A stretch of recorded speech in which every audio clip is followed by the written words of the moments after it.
હરેશભાઈ સાવલિયા આજે ભેસાણ તાલુકાના વિશાળ હડમતિયા ગામે એક પ્રશ્ન આવ્યો હતો. એ પ્રશ્નને 2 દિવસ પહેલાં ધારાસભ્ય ગોપાલભાઈ ઇટાલિયાએ જોયો અને એને એવું લાગ્યું કે ખરેખર આ ખોટું છે.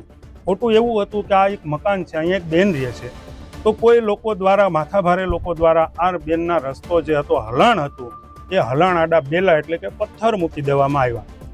ત્યાર પછી આ બેને 8 વર્ષથી આ લડાઈ લડી રહ્યા છે. 8 વર્ષમાં કોઈ પણ પ્રકારનો કોઈ નિર્ણય નહીં. આજ દિવસ સુધી બેન એ બેલાને ઠેકીને જવાનું, ઠેકીને આવવાનું, આવી પોઝિશનમાં જીવી રહ્યા હતા. ત્યારે આજે અમે વિશાળ હડમતિયા ગામે આવી અને સાહેબોને રજૂઆત કરી.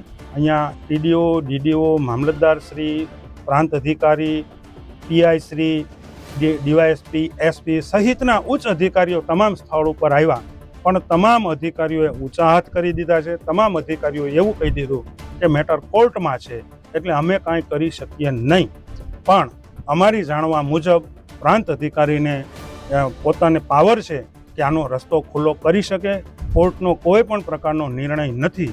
જ્યાં સુધી કોર્ટ નિર્ણય ન આપે ત્યાં સુધી કોઈનું હલાણ બંધ કરી ન શકાય, આવું કાયદો કહે છે.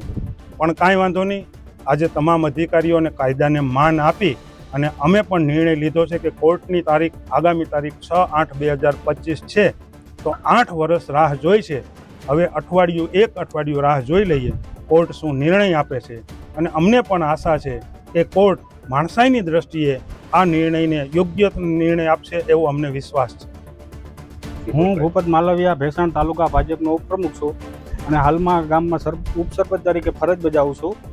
હવે અમારી જે મેટલ છે, અલગ અલગ સર્વે નંબર છે 292 અને 254. 292 વાળા જ્યારે બિનખેતી કરી ત્યારે આ 254 જ્યારે વાવેતર થતું હતું, તો અહીંયા વાવેતર અત્યારે થતું હતું, હું કોકના વાવેતરમાં ધરાર હાલત, તો આ લોકોએ અલગથી બિનખેતી કર્યું છે, ક્યાંય બજારનું મોઢું નથી મૂક્યું અને એને ધરાર આ બાજુ હાલવું છે. રસ્તો ક્યારનો બંધ છે? આ રસ્તો અંદાજે 7 વર્ષથી ડિસ્ટ્રિક્ટમાં કોર્ટ મેટર ચાલે છે. અમારી પાસે એ લોકો કોર્ટમાં ગયા છે, એનો દાવો છે, પ્રાંત સાહેબનો હુકમ છે અમારી પાસે, બધા આધાર પુરાવા સાથે છે. ધારાસભ્ય શ્રી અહીંયા આવીને અને ઉગ્ર ગોપાલ ઇટાલિયા અહીંયા આવીને ભાજપના ગુંડા, બાકી અમે આ મેટલમાં ક્યાંય છીએ જ નહીં. ભાજપે નથી અને પંચાયતે નથી.